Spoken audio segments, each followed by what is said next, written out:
Hey, listen, man, this is a super pleasure, man. We got the one and only Mr. Nicholas King, aka Bolac, the real big boss brother. And just moving around, I always see you moving around, and I just always be wanting to know, man, how did you get to this point? Well, in regards to with my boys and my wife, everything started before we even started having a family. I grew up in Christian Brotherhood, Okay, for so sure. so that's the foundation of everything right there. Growing up in Christian Brotherhood on the north side, right on Mega Evers, right there inside of what Shade Oaks. We got Sunset on one side, you got Lincoln Garden down the street, Georgetown down the street, Vernon Dish, like just, and then President Hill down the highway. So we on the north side from there.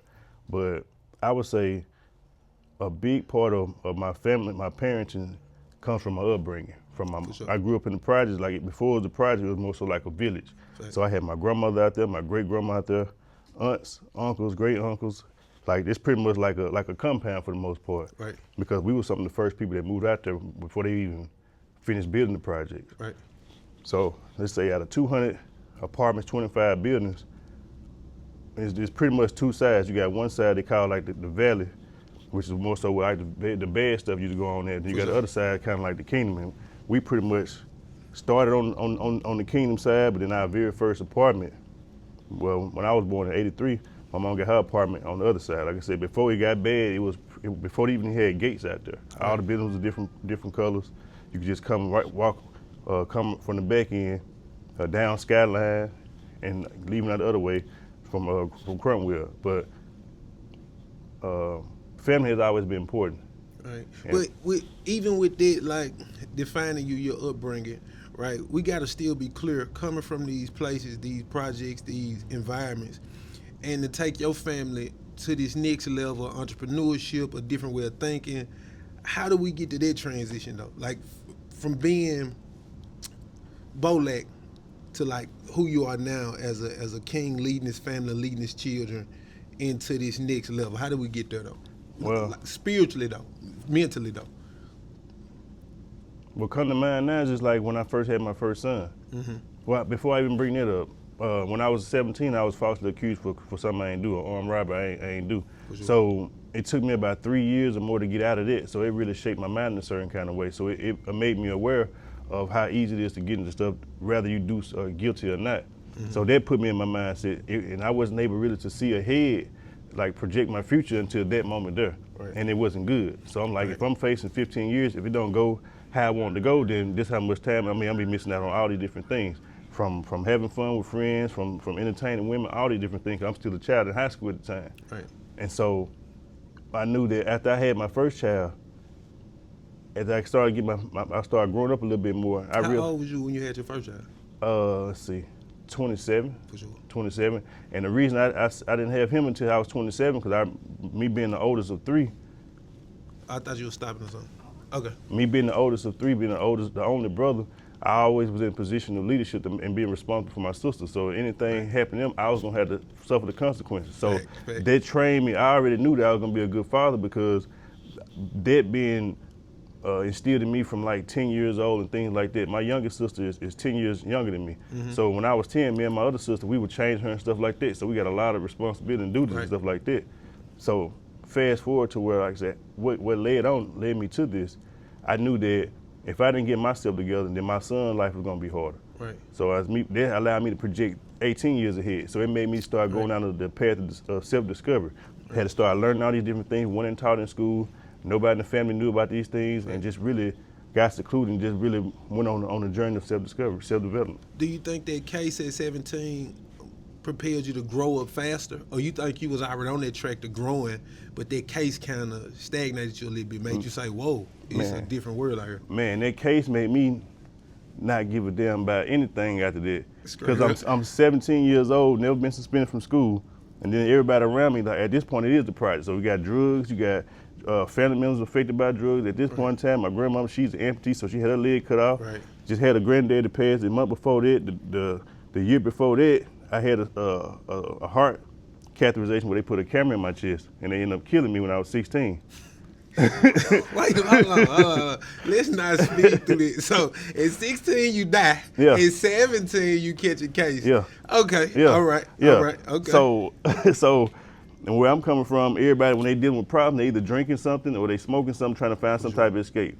sure. And so, I ended up. It was more so alcohol was around me, so I ended up tapping into the alcohol. So Right. where we started drinking, started going out having fun, sure. and at some point it just started leading me down more and more of a downward spiral because by me facing all that time, I didn't really care how it was gonna pan out. If I woke up, fine. If I didn't wake up, that's fine too, because I still got this mountain of time, don't know how to deal with it. Right. You know what I'm saying? As far as like God is concerned, the closest thing to God that I know about is people saying go to church and pray to Jesus and stuff like that. I'm like, man, if God gonna ever show up, this got to be time for God to show up. Right, Pop right. out on me, big guy. Right. Yeah. And all I can remember is like being in the courtroom, before I even got in the courtroom, me and my mother went in the lawyer's office. It took me 3 years, 3 plea bargains, and 3 lawyers to get out of it. And the only reason I got out of it the way I did because I couldn't plead guilty to something I didn't do.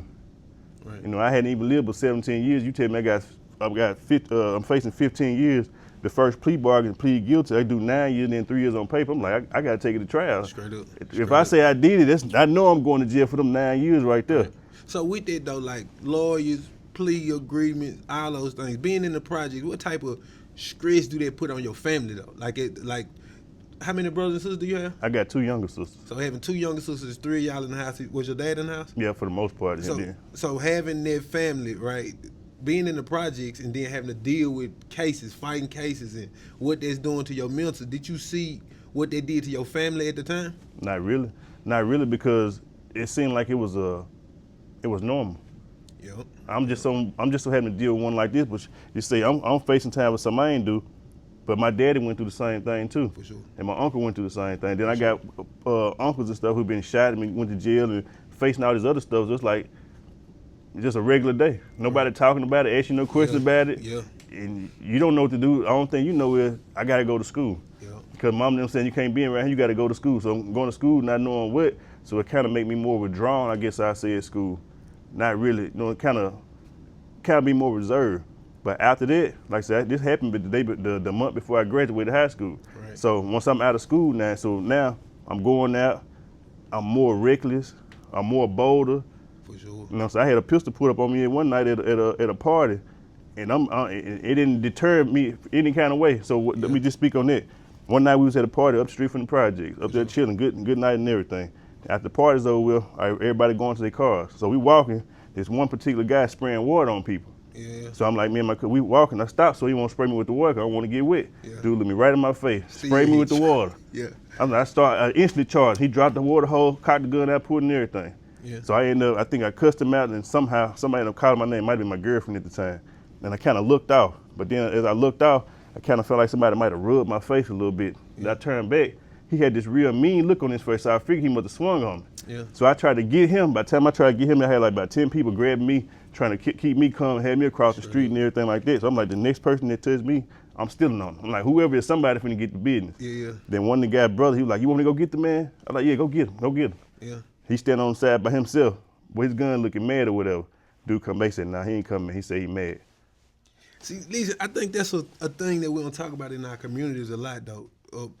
Going through a level of trauma, that outside our communities, that level of trauma is horrific. It'll be like the world will stop. Yep. Right? Being 16 coming off your deathbed, 17 facing the biggest thing in your life at 17, on the verge of graduating. These are milestones in a young man's life. Yep. To still be partying and self-medicating, trying to like get yourself out of it, and to not even feel the world stop for you. Right. When like you facing a major thing in your life, right? Yep. So thinking about you at that 17-year-old young man going against the world and not even feeling like you're going against the world, Right. How do you not only shape that into being the man you are now, family man, raising your children, raising your sons, right?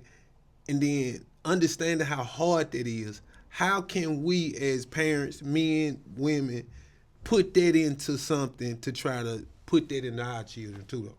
So like from going from that point to this point, right?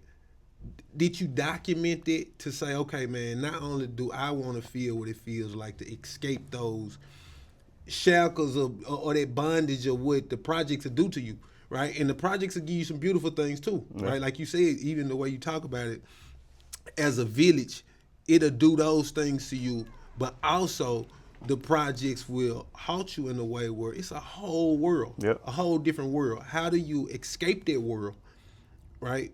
And then that's one thing, but then the second thing is how do you teach other people how to escape that world? I say in regards to escaping it, man, you gotta have some type of um, spiritual sense or direction with it in regards to like, let's say as far as like God to understand that you're not by yourself and you and handling these things, and then knowing that everything is happening for a reason, is happening for you, not necessarily just to you. Fact. But in regards to like, now I didn't really document it. Well, as we look at now, all these videos and stuff we've been living, we got documentation now. Y'all do a great job of documenting. And that's, and a reason for that was like we already doing it in the house. So we had moved away from Jackson, moved to Texas for probably about 5 to 7 years or something like that. And we was pretty much, this is how we was living our life. Mm-hmm. But then as much we look online or see what's going on, like, man, all this stuff getting worse. I'm like, man, we got to do something because we pretty much got what's necessary, in which is you committing to your family. Okay, For sure. These my children, this my wife, I'm responsible for them. For them to have a better life, I got to become a better version of me. Mm-hmm. So it's not even about me at this point. It's about what's best for them. Mm-hmm. And so now all of them thinking about them, I'm thinking about their children's children. Okay. So it's like it gives me, and not only me, it gives us focus, direction, and that way it keep the children from wandering and being lost. Right. And so I think that's a great way of doing so. But we got to focus on self-development and things like that. Motivational speakers like Les Brown and stuff, he really helped me come out of the dark place and realizing that what I'm fighting for and going against is possible. Because normally when you hear these big old numbers, like only 3% people get to do this or do that, we come from, nobody's showcasing no kind of success of the people that's hustling and stuff like that. School ain't really showing it, work not really showing it, but people that's hustling, they're the one, even though they're going through challenges, they want that you seeing some type of trinkets of success. Fact. So I'm thinking like, I hope I answered your question, but. Well, I'm saying with you understanding that void, you understand like you're saying, understanding the numbers, the percentages of people who come from these areas and how do they showcase their success, how do they not only showcase singular success, but to be in a family unit to deliver that success to their family. Because once you deliver that success to your family, that's going to trickle down to your grandchildren, your great-grandchildren, and these type of things, right? I know you got a course, how do you, well, understanding like the void that needed to be filled, and not only men, but just the family dynamic, period, about entrepreneurship, putting it in your children, taking some of the bold steps it takes to like do that too. I don't think we talk about that enough too, right? It's revolutionary for a black man to have joy by himself, but it's also super revolutionary for him to have a family unit and put that joy and that entrepreneurship into their family. What made you want to get to that revolutionary act, and then what made you want to teach other people that revolutionary act? Man, I feel like I had to, man. Like, say, me knowing the things that I've gone through, now I got 3 boys that's, if I don't show them the way of what's needed to move around this world, and we're going to study from the people that's at the top. No different if we want to play basketball, we be studying Jordan, or we want to play corner, we going to watch a prime or something like that. But after realizing, like, okay, man, all these things happen, and it took me a long time to get there. I can't say I went straight to that, because there was a lot of reckless nights, a lot of drinking, a lot of, man, not giving it. I'm talking about fights and pills, all kind of the things you can imagine. And then, like I said, when you get to a certain point, it's like, okay, I'm responsible. I remember hearing my daddy talk. He told me one time, he said, he got around about 30-some years old. He realized he started to kind of like it around here, like being alive. So he might need to get his life together so he can be around. So it's kind of like that. And then me seeking knowledge and wisdom to want better for my family, it forced me to go all the different places. From the Nation of Islam, we started at church, motivational speak, we going to seminars and stuff, and listening to like Napoleon Hill and Jim Rohn. At some point when you start listening to these people over and over, it starts to grow you, it starts to elevate you. So now you're not even having the same conversation no more. Then you watching the world opposed to just looking at what's going on in our community, and you see what we're doing is on a small level, and the stuff at the top, like they don't even know about what's going on. So I started taking notes probably around 2013, I think. I started really making. I got like 20 composition books, front and back. I've been writing in since then. Right. The stuff I've been learning, stuff that's been going on, thoughts and different things like that. And it just like I would say, it's like a natural progression. If you want the best for yourself, you got to want the best for your children. Right. And when you realize your children are your representatives for the future, and they gonna be here, then their children's children gonna be here. Then you're looking at what happened in the past. I studied the past a lot, see what we did right and see what we did wrong. Right. So I'm applying all these different things to my family.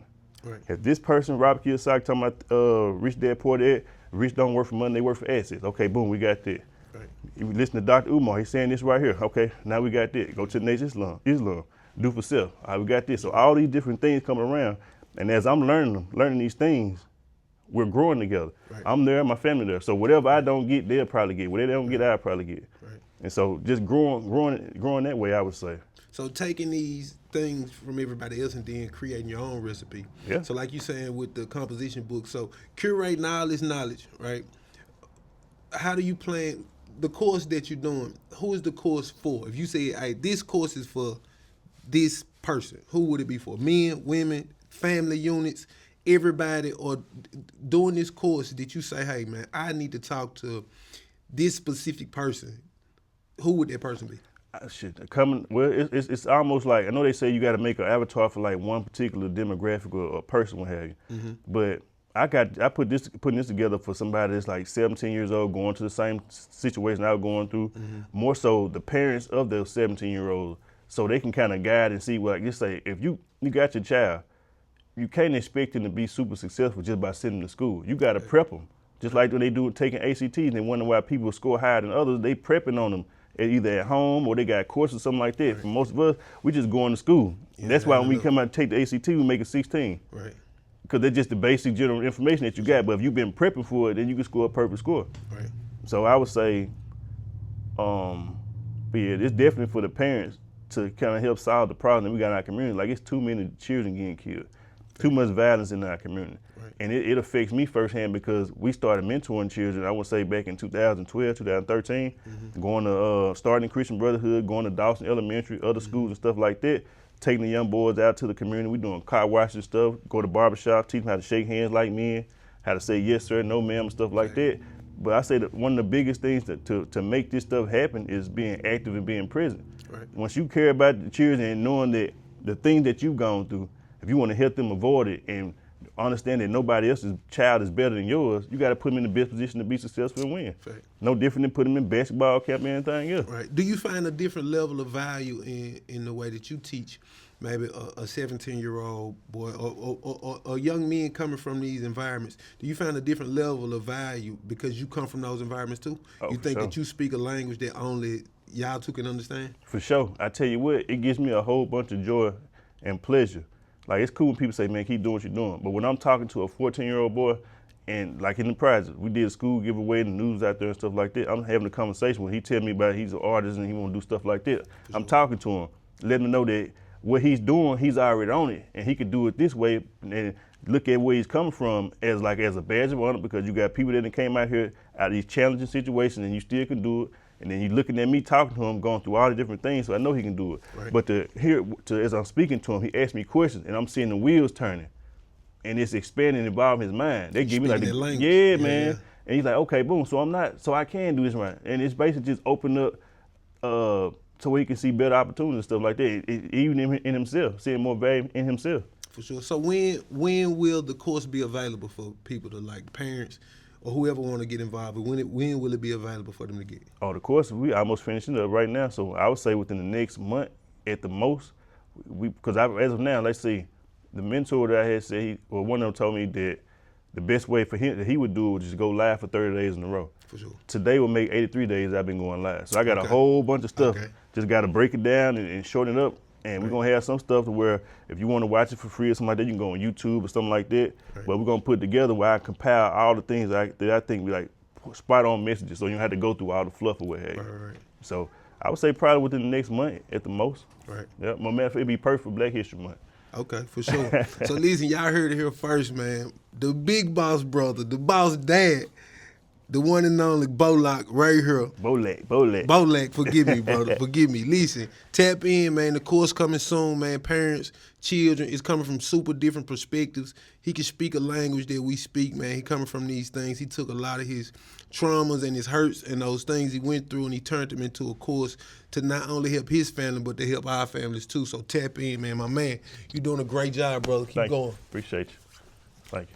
I will hit it with the boys do. If we can do it, you can do it too. That's a fact. That's a fact.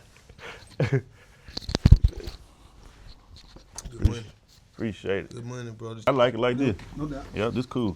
No doubt. B, what's up with it, buddy? How you feeling? Man, great, man, great. Y'all all right? Yeah, how you doing, bro? Yeah, everything good. How you doing, bro? Cool. Good. What you think, mama? I know she gonna tell you, you gotta slow down. You be talking so fast. I knew that was gonna come. He did good. I like he was on point. He was like he was doing it. Yeah, book two. Huh? Oh yeah, we got almost 10 books now. Yeah, Yeah. Boss Brothers. Oh yeah, you probably done seen them on the news. The three little boys right here teaching entrepreneurship. Yeah, Yep. for sure. Straight out of Jackson. Got some more positive stuff going on in Jackson. What's with this thing? What's up? Yeah. Yeah. Oh yeah. See, I ain't tell you that the oldest one, he finna go to Paris and Dubai, I think, next week. Oh, he ain't fun. Hey. How long he gonna be out there? It's about a week.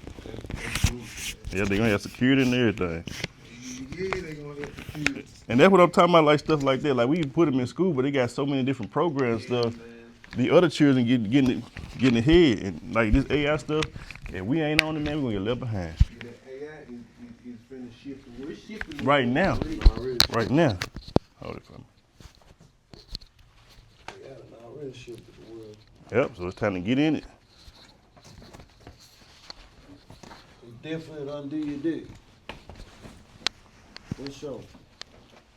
All right, I'll catch it with you, brother. Thank you, brother. I appreciate it. Yeah. Good to see you, bro. bro. Take one of my cards with you. All right, got you.